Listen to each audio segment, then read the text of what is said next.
Well, great many of them. Pondicherry is the quintessential holiday destination of an average VIP.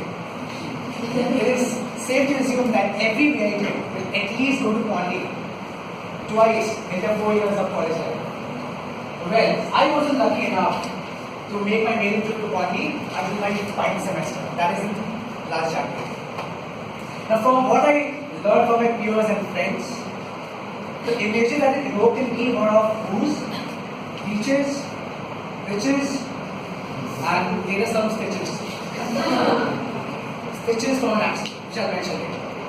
I had a very skewed perception of Pondicherry, imagining it to be a slightly better version of VIP. Basically, some hotels, a village, and hopefully some treasure. Yes. Now, but when I went there, it was a completely different picture. I realized that the French inhabited the ocean even more than I anticipated, which might have come across as a surprise to me, but it was an exciting surprise. All of this happened in Auroville, where we spent one entire day. Such was our astonishment. Now, for those of you who haven't heard about Auroville is a growing community of 24 people from 50 nations. A universal town where people are able to live together above all creeds, nationalities, and politics. The township is based on the principle of human solidarity. But what enthralled me the most were none of these aspects. I hate to admit it, what enthralled me the most were frequent sightings of French women riding royal fields. This sole thing made my day. Even if I had to go back from Pondi the same day, I was completely satisfied seeing those French hunks maneuver the places. Now, we also explored the places on our beast, which were mainstream scooters and not royal fields, because none of us really knew how to ride a bike. That's us.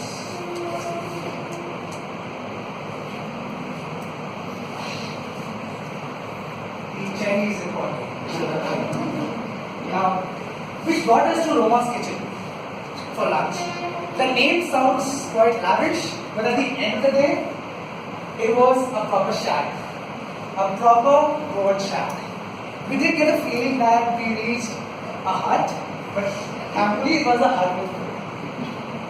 Now, going to Roma's kitchen was our own version of wild safari, because we had to take a small diversion into the woods. That's it. Small diversion into the woods. This is Roma's kitchen. You can see this is her. Now, that small diversion gave way to a path that had tall canopies entwined together, selectively filtering sunlight, giving the entire forest area a remotely greenish yellow tinge. As we advanced further into the woods, the forest revealed to us a plethora of gorgeously sculpted bungalows. One such bungalow had a shape of a UFO. Now, why not in a forest? UFOs really land in the most secular of places. A true visual delight to those masses and guests. Now, unfortunately, we were on private property, so we couldn't admire those structures to our heart's content.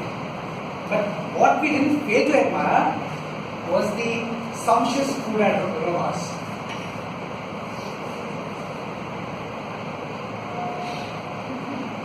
Look at the food. After having an appetizing lunch, I tried teaching one of her friends, Purvaja. She wanted to ride a scooty. She hadn't rode a scooty in her life, which was, trust me, as fast and furious as you get, because she didn't know anything and we didn't know anything after the crash. Hence the stitches. Next destination, Auroville Beach, which broke my 7-year exile from beaches. This is us on Auroville Beach. Now, I have a phobia of water. When girls are holding your hands, you feel limitless. The day was finally concluded with succumbing to a guilty pleasure, that is Subway, and inviting two of our very best friends who are the life of every party they go to. Miss Bakari and Brother Nick. Lovely girl. And now, one person among us was a non-drinker, so we somehow cajoled her into becoming a bartender. As reluctant as she was, she did a phenomenal job because I had no idea when I got started. A great round of applause for that talented and resilient woman who led us.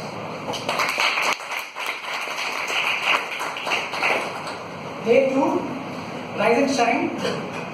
Unlike Taram, not all of us arose, got awake and realized, except two of our friends who succeeded in doing the one thing that I've been trying to do for eternity.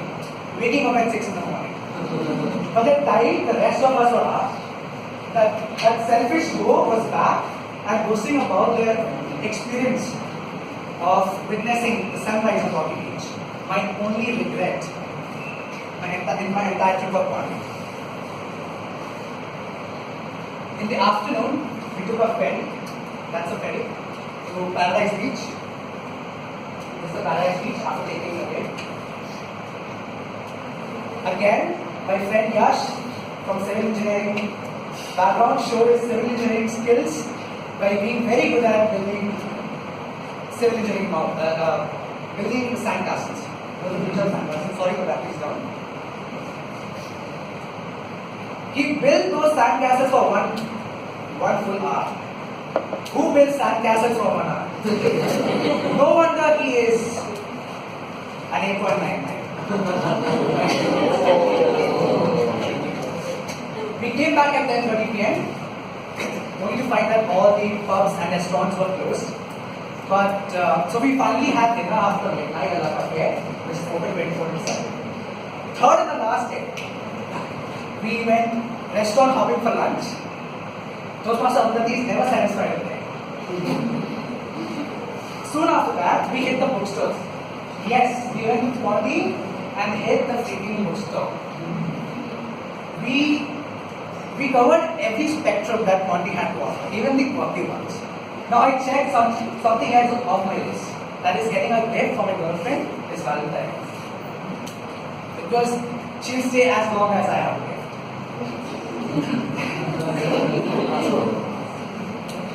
Now you all must be wondering what that gift was. It is something that you cannot expect. It is something that most of you here cannot even recite. It was the handheld puppet guitar in pure Sanskrit. Oh. Before you guys judge me, which you already have, in my defense, my girlfriend is extremely religious, and at least I care that much for my girl. Now, yeah, anyway, I'm a true Indian, unlike many of you NRIs sitting here.